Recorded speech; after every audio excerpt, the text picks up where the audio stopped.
The prairie wind of southern Alberta has a strange way of carrying sound. Out on the open plains, miles from the nearest city, it slips through tall grass and through the thin cracks of buildings that have stood for more than a century in a place where the past is meant to feel safe, where you can visit for an afternoon before returning to the present. But sometimes, the past doesn't stay where it's supposed to, because near Pincher Creek, there's a quiet historic village that during the day feels peaceful, where visitors wander from house to house, listening to guides talk about pioneer life. Each building has its own story and its own past. Every wall, every floorboard, every doorway once belonged to people who lived their entire lives inside them. People who laughed, people who struggled, people who died. But sometimes, when the wind moves just right across the prairie, it carries sounds with it that don't quite belong to the present anymore. A step behind you, a creak from an empty room, and as visitors wander, peering into kitchens and parlors, imagining the lives that once unfolded inside those old walls, the prairie wind carries the echoes of the past in ways that can't be explained. This lady came up to the Cox house and she said, "You guys all look so amazing. And it's so wonderful that you and that lady upstairs are dressed the same. You just look fabulous with your bonnets and your scarves." And my mom looked at her and was like, "The who?" She's like, "That lady up there. I can see her right now. She's dressed in a bonnet and a dress, just like you." And that lady was adamant. "There's a lady. She's standing right there." And she then went along her way. And I went upstairs. There's nothing there. Nothing there. But that lady was adamant she saw someone up there. I'm Nadine Bailey, and this is Haunted Canada. Today, I'm joined by Mallory Salmon as we travel to a remote corner of Canada's frontier, to a place that is a peaceful museum by day, but by night is home to something much more unsettling. This is the Kootenai Brown Historical Park. There's a different kind of quiet that settles over the prairie foothills. That's often what visitors notice when they first arrive at Kootenai Brown Historical Park, located in the small ranching community of Pincher Creek in southwestern Alberta. Long before weathered cabins and historic storefronts stood where the Rocky Mountains rise from the open prairie, this land was the ancestral territory of the Siksika-Sakapi, also known as the Blackfoot Confederacy. The Confederacy includes the Piikani, Kainai, and Siksika nations, whose presence on this land stretches back countless generations. The Stoney Nakoda and Tsuut'ina nations also shared deep historical connections to the region, because this is where bison moved across the grasslands in enormous herds. Trade routes crossed the valleys, seasonal camps rose and disappeared with the changing of seasons. But everything began to change in the mid-1800s as ranchers, traders, and settlers began to arrive in this windswept corner of the West. They followed cattle trails and wagon roads that wound through the foothills of the Rockies, drawn by opportunity and the promise of land. Life here was unpredictable and often dangerous. Winters were harsh. Storms could sweep across the plains without warning, and survival depended on resilience, hard work, and sometimes a little luck. Yet, despite the hardships, a community that would eventually become Pincher Creek slowly began to take shape. Some were ranchers searching for grazing land. Others were traders, following routes that connected Montana to the Canadian plains. And a few were adventurers. Men willing to gamble their lives on the uncertain promise of the frontier. One of those men would eventually give his name to the park in today's episode.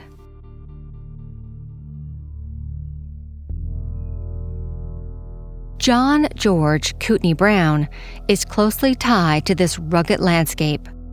He is often remembered as one of the most colorful and adventurous figures of the Canadian frontier.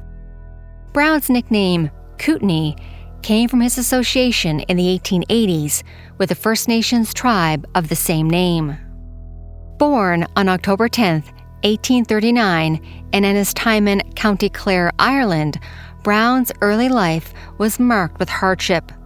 He was orphaned at a young age, then raised by his grandmother, who was determined to secure a future for her grandson. So she wrote persistent letters to the British War Office.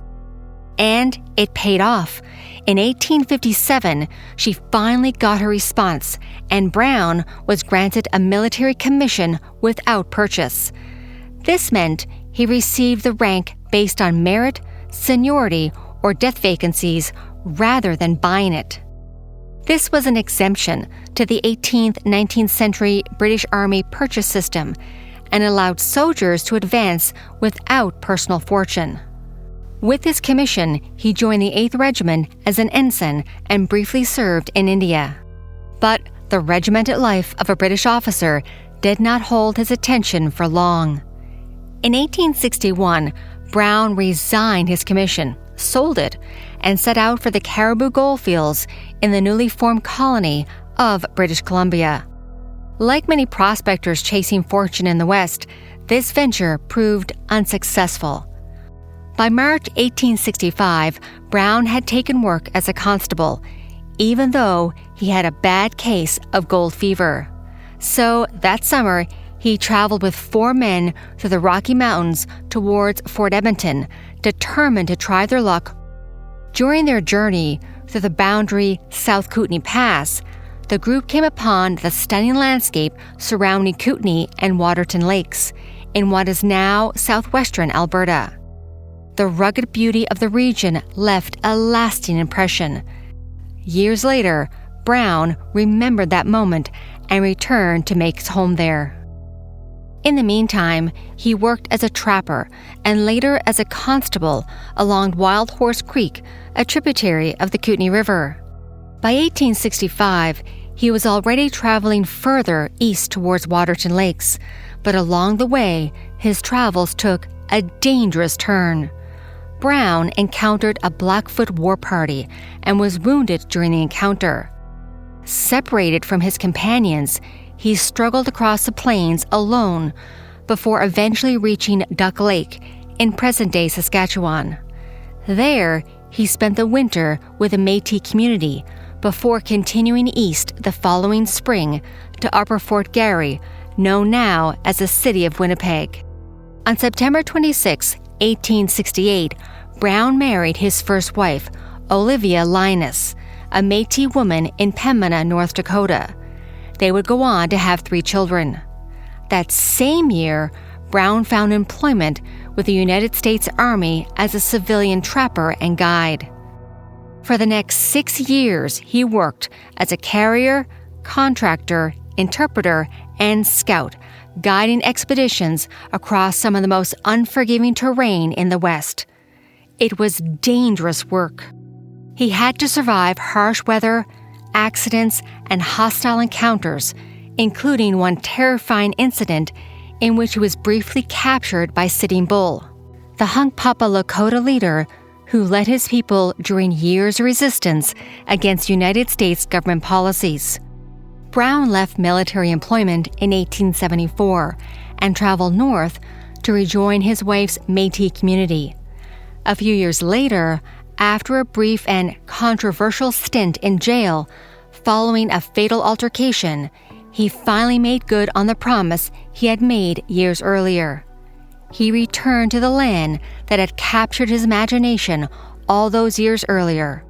In 1877, Brown settled near what is now Waterton Lakes National Park and built a homestead cabin in the wilderness.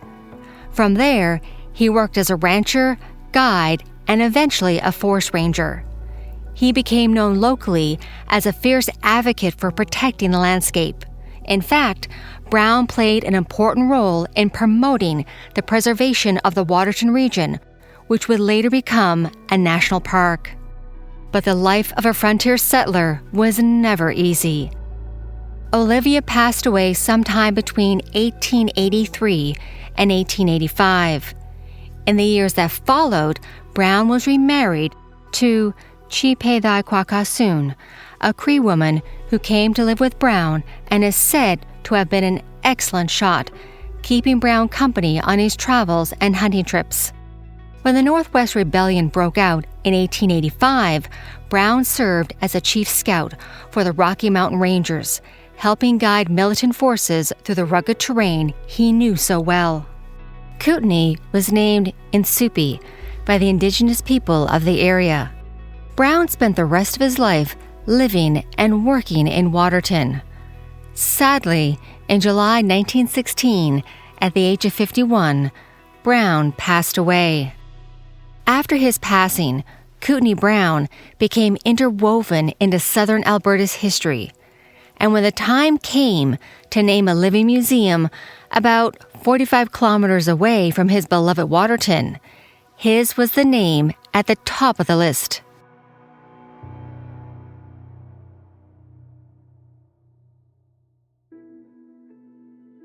Kootenai Brown Historical Park has grown into a window into the prairie frontier.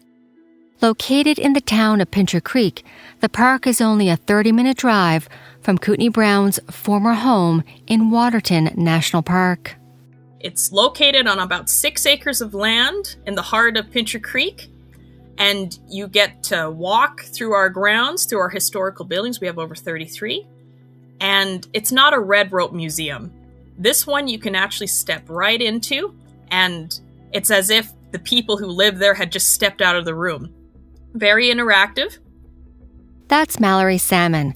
She's a collection technologist with the Kootenai Brown Historical Park, and she said the museum focuses on Alberta's history, mainly from 1878 onwards, and gives visitors a glimpse into the lives of the early settlers who built the area.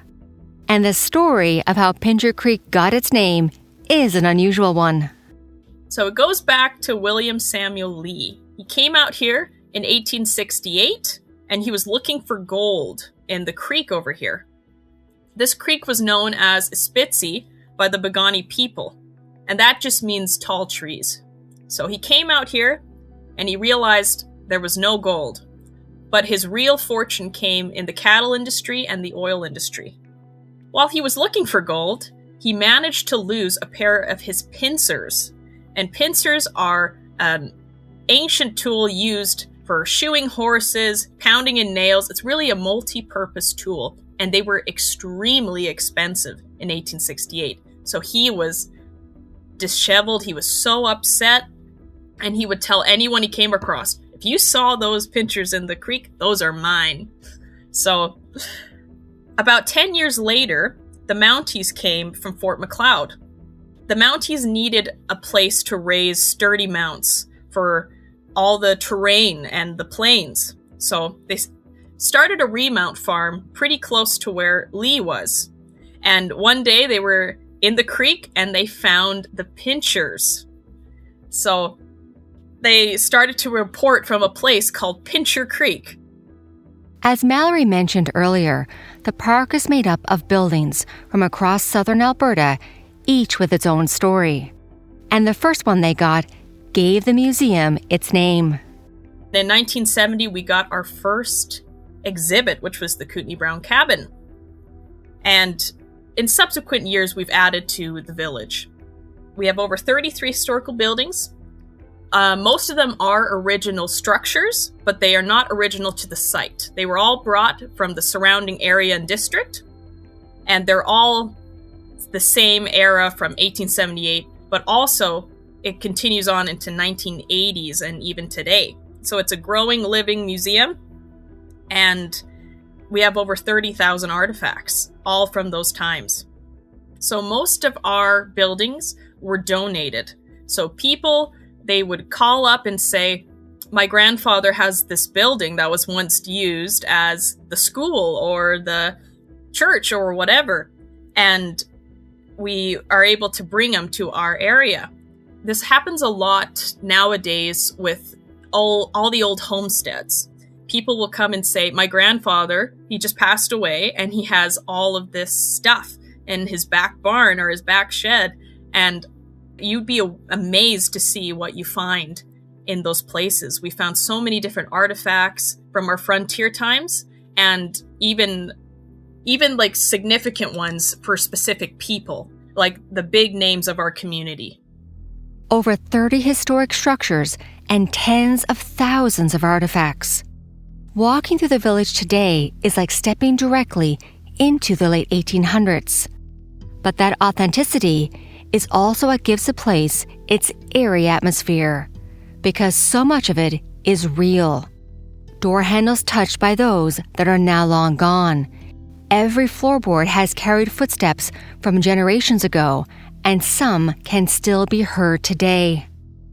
Late in the evening, when the museum grounds are quiet, some people claim to hear heavy footsteps moving across the wooden floor inside a small cabin that was once an old Northwest Mounted Police outpost. The Northwest Mounted Police later became the RCMP, but they first arrived in southern Alberta during the 1870s as part of Canada's effort to bring law and order to the frontier. They patrolled ranch country, prevented cattle rustling, monitored whiskey traders, and protected settlers and travelers. One of the earliest structures connected to the force in Pincher Creek helped anchor the early settlement that later became the town. The post found in the museum is a small structure built from logs harvested from the nearby river. Its weathered timbers stand as a reminder of the lawmen who once patrolled the area. Just outside the building, you can find old headstones. On our property, we have some gravestones that were saved after the bodies were relocated, all from historical times. So one of them has a reputation among visitors and staff for being, let's say, occupied. The gravestone belonged to Sergeant William Brock Wild, who was killed in the line of duty. He was chasing someone who had murdered 3 people and was shot out of his saddle. Apparently, when they found his body, it was the dead of winter and his pooled blood had frozen him to the ground. We have had reports from our visitors that there's this really icy cold spot while you walk past. It makes the hair on your neck stand right up. And even on the hottest day, you will walk by and feel this plume of cold air run past you. And some will sense a presence there. We've had reports of that. And they say it then follows them around the park. And we've kind of coined this presence as the lurker, because it feels like someone is on your back or right up next to your back, just pressed against you, and it follows you around the park. The gravestone is located right next to the Northwest Mounted Police Barracks, because back when that man was buried, he was also buried in the Northwest Police Barracks, and then was moved in later years to the RCMP Memorial Graveyard. So the gravestone stood over his grave for about 50 years before he was moved and had a new one. So many people who believe in the attachment theory will say he's still there. Another story told in local tours involves the appearance of a shadowy figure near the cabin. Witnesses have described seeing a tall figure wearing what looks like a wide-brimmed campaign hat standing briefly in the doorway, then disappearing when approached. Whether imagination or trick of light, the image matches the silhouette of a 19th century Northwest Mounted Police officer, which is probably why many believe Sergeant William Brock Wild is a permanent resident inside the historical park. If visitors continue further along, they will find the Fishburne School. The small building was more than just a classroom. It was the heart of the community and the gathering place for political meetings, card parties, dances, and concerts. This frame structure continued to be the local school until a new building was built. Inside, visitors will find rows of small desks facing a chalkboard. Children from distant ranches would ride or walk miles just to attend class. During winter, snow could pile up against the door. Sometimes the teacher and students stayed overnight nearby if the weather turned bad. But every now and then, Mallory said, something has been found inside. So during our Midnight Macabre event, a group of people who were friends of our archivist decided to go into the Fishburne schoolhouse to use a spirit box and exercise these new skills they'd learned. The Fishburne schoolhouse came to our place in the 70s again. It was located up in Fish Creek, and burn is the Scottish word for creek. And it was started by Arthur and Margaret Fish and was established in 1893. So this building was used as the one-room schoolhouse for many, many years. And in the 60s, that's when it actually was closed. But up into the 60s, it was used for grade schools from 1 to 8. And the youngest kids sat in the front, the eldest in the back, and the eldest would fill up the water tankard and they would stoke the fire every morning. So this building has quite a rich history. We have several teachers who have defied all odds and worked over 30 years there. We have quite a few spectacular pioneers, and everyone used this building for community events, that kind of stuff. Well, during Midnight Macabre, the archivist and her friends, they went into this building and they started asking questions to the spirit box. They heard a lot of strange remarks. The ones that were screamed at them were, "Get out, you are so annoying, you're so irritating." And the archivist said, this kind of sounded like a child, you know, the way that a child would say, "You're so annoying, like, get out of here, this is my place." That was the kind of feeling of the voice, is what she said. That happened during Midnight Macabre, so there's been lots of audible sightings. And our last sighting there happened to me. And I was locking up the buildings like I always did. And as soon as I got to that building, I was distracted. Usually I'm listening to music or I'm doing something like that, but this time I wasn't. But I felt like I was lost in thought, you know, thinking about the history of something, whatever. But as I opened the door, I heard a kid giggle, and I saw a little boy sitting at a desk. And just as fast as I saw him, he stood up and he ran straight to the window. A desk shifting, a chair moving, a little boy quietly standing up from a seat. These are all things that visitors have experienced inside the schoolhouse. And they're not the only ones.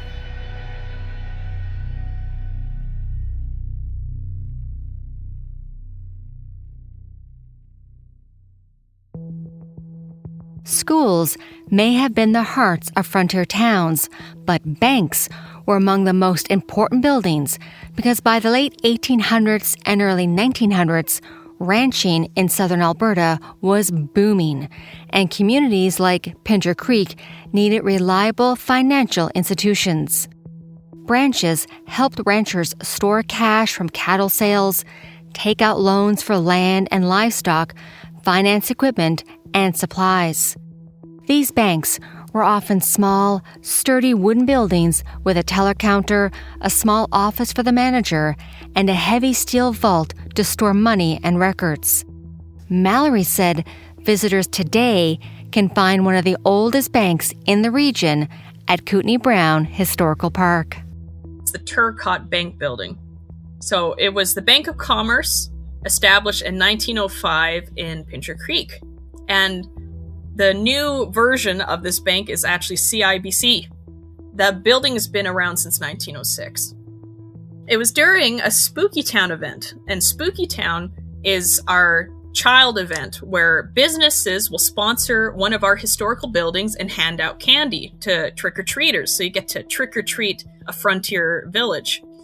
And it was during this event that this boy kept staring at the upstairs window, and he would not leave. His parents said, "We need to leave. We've got candy. We've got why are you staying here?" And the boy said, "No, I want to stay. I want to stay." And they said, "Why?" And he said, "I want to keep looking at that person up there." And everyone looked. There's nothing there, but he was adamant. He said, I want to stay. I want to know who that is." And he kept walking up the stairs and walking back down, and he stared at it for over an hour. He just would not leave. So up those stairs, we do have mannequins. We do have a few things, right? But the window he was looking at was the very top window where the attic is. There is nothing up there like that. Not even close. And he said it looked like a woman. Details aren't very clear. There's been several people who have lived in that upstairs apartment over the years, the different bakers, including Mr. Turcotte himself. If it is a person, apparition, let's say, it's most likely Mrs. Turcotte. According to that child, that's the only sighting we've had at the Turcotte.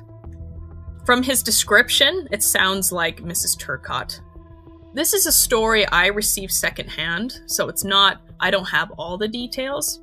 And I think the parents were creeped out, so they whisked away their son really fast. So we never got a full report, but that was a suggestion, was that it was Mrs. Turcotte. Like many other buildings in the park, this structure has picked up its share of unsettling stories, as has the BA barn. At first glance, the build looks like any other outbuilding. Weathered wood, wide doors, and the faint smell of old machinery and dust. However, inside, the barn houses a collection of vehicles and artifacts from across the region. Among them is an antique 1960s hearse that was donated to the park years ago from a local funeral home. The hearse is described as an open-glass Ford truck. When the vehicle arrived, staff made an unusual discovery. Inside the hearse was an antique embalming machine and bottles of chemicals used in the process, including formaldehyde. Today, those chemicals are kept carefully locked away, and most visitors would have no idea that they're in the barn. Mallory said most people would have no idea that they're even there except for what happened one night after dark. At Midnight Macabre, we invite our professional ghost hunter, Vicky Burles, to teach how to use paranormal equipment. And then you have the opportunity to go hunt in our buildings by yourself after hours. So it was during one of these events that a volunteer who was dressed up saw this group of people coming out of our BA barn. And she was checking up on all the visitors, and she goes up and she asks them, how the evening is going. They look really concerned, a little spooked. So the volunteer asks and says, did you see anything in there? And they had gone in there with a spirit box. And it was one that was digital that will put up the words it hears on the screen. They said, "Oh yeah, we asked many questions and we got a lot of interesting answers, but one of them just doesn't make sense." The volunteer was like, "Okay, well, what area in the barn were you doing this?" And they said, "Oh, we were right next to the hearse." And the best part, though, is we actually have some formaldehyde and other embalming fluids that are kept in a cupboard that are locked. But that's not known to the public. So this volunteer happened to know about that and said, "Did you know that we have these chemicals up in the cupboard?" As soon as she said that, they got this white face and big eyes. And she just said, what's the matter? And they said, look. And they put the phone in front of her and it said chemical. They couldn't believe it. If a hearse and an embalming machine isn't enough to give visitors a bit of the creeps, all they need to do is travel down the road to the Cox house. The 2-story house with a steep gable roof covered in dark shingles was built in 1886 for Mr. and Mrs. Cox along Beaver Mines Road. The house was owned by the Cox family for 83 years until it arrived at the park in 1986, and ever since then, strange things continue to happen. So this is definitely the most established haunting that ever since it was brought in 1980, there has been sightings of women in the windows, voices, threats, dark feelings of not being welcome in this building. But the history goes that Mary Cox was married to A.E. Cox, and they moved into this house on a homestead in 1899. They had over 13 children, a couple of which passed away in infancy in the house. And Mrs. Cox was known as a very proper lady. She hated disrespectful guests and was very particular about her china. Her house was always spectacular. If you walk into the house today, you'll see a beautiful larder, you'll see a beautiful settee, placemats where all of her china is, as well as a living room and a staircase that leads up to Mr. Cox's office and the bedrooms. So this is a typical farmhouse, but for our area, it was considered quite a luxurious place. Lots of beautiful carpeting, the works. Our stories come from both visitors and staff, but it was the staff that have seen the most. So we have several instances where certain staff members will walk by the place during their first, we've had at least 3 staff members who, during their first week of work, they'd walk by the Cox house and have a distinct impression that you don't belong here. Don't come in. And several of those employees will not walk by the building. They will not walk by no matter what. And they will send other people to go in and do whatever needs doing. They just will not go in. Some of those stories are kind of creepy, but there is a way to have Mrs. Cox accept you into this building. And my sister worked here as a summer student many years ago, and she heard this from the curator at the time, that you need to ring the bell before you go in and say, Mrs. Cox, may I come in? So I was kind of skeptical. I thought, this is just for fun. Why not? So my first week, I actually did ring the doorbell and say, hey, I'd like to come in if that's all right, just for fun. And I've never had a negative experience in that house. However, I was present for a sighting there. So this happened during a separate Spooky Town event. My family and I decided to sponsor that house. So we were handing out candy to all the trick-or-treaters. And my mom, she was dressed in a Victorian morning gown, which was very suiting to the time period of the house. But my siblings and I, we were dressed in just regular costumes. So this lady came up to the Cox house and she said, you guys all look so amazing. And it's so wonderful that you and that lady upstairs are dressed the same. You just look fabulous with your bonnets and your scarves. And my mom looked at her and she was like, the who? She's like, that lady up there. I can see her right now. She's dressed in a bonnet and a dress, just like you. And that lady was adamant. There's a lady. She's standing right there. And she then went along her way. And I went upstairs. There's nothing there. Nothing there. But that lady was adamant. She saw someone up there. So that was our first sighting there that I'm aware of. But we actually had a couple other spooky things happen over the years. Our paranormal expert, she apparently, before my time, led a paranormal investigative group to that home. And while she was there, it was the dead of night, it was smoky outside, everything was calm and quiet and cold.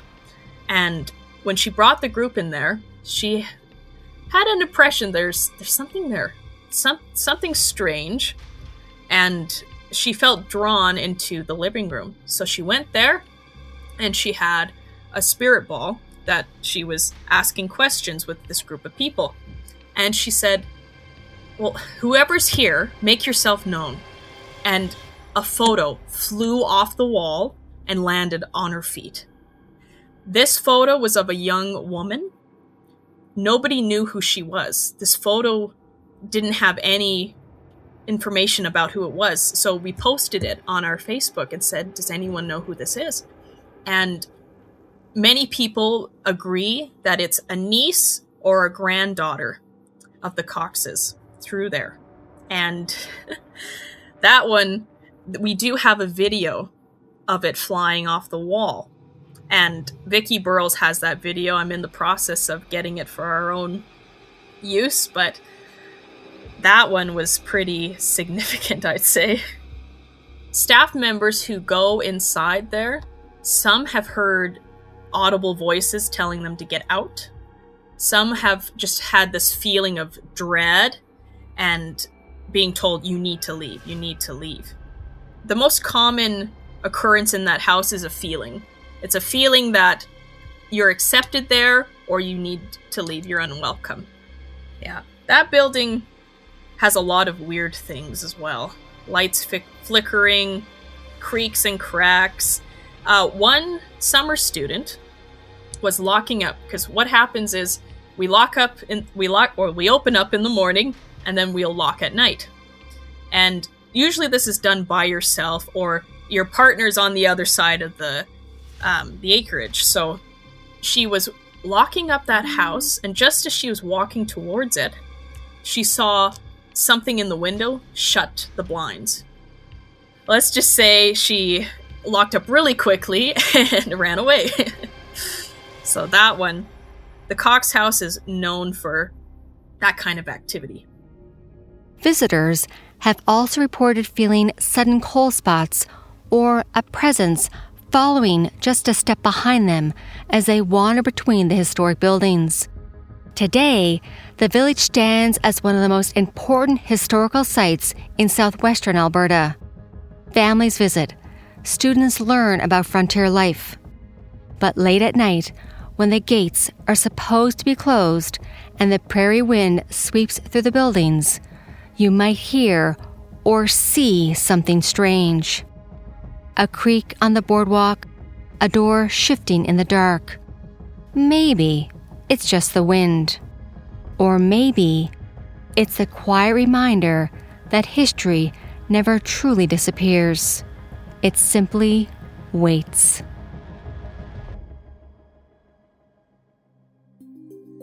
Thank you for joining me as we explored Kootenai Brown Historical Park, and a special thanks to Mallory Salmon, Collections Technologist, for taking the time to talk with me. I really do appreciate it. If you want to check out Kootenai Brown Historical Park, I will link their website in the show notes. Do you have a ghost story or paranormal encounter? If yes, email it to me so I can share it with the listeners on this podcast. Haunted Canada is sponsored by the Edmonton Ghost Tours. I will link the website in the show notes. Haunted Canada is written and produced by me, Nadine Bailey, with senior producer Dila Velasquez. Production and sound design is by Rob Johnston, with help from Corey Price.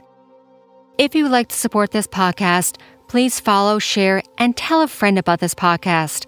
We would also appreciate a like and a 5-star written review. Also, you can follow me on our different social media platforms, including TikTok and my YouTube channel, Haunted Canada.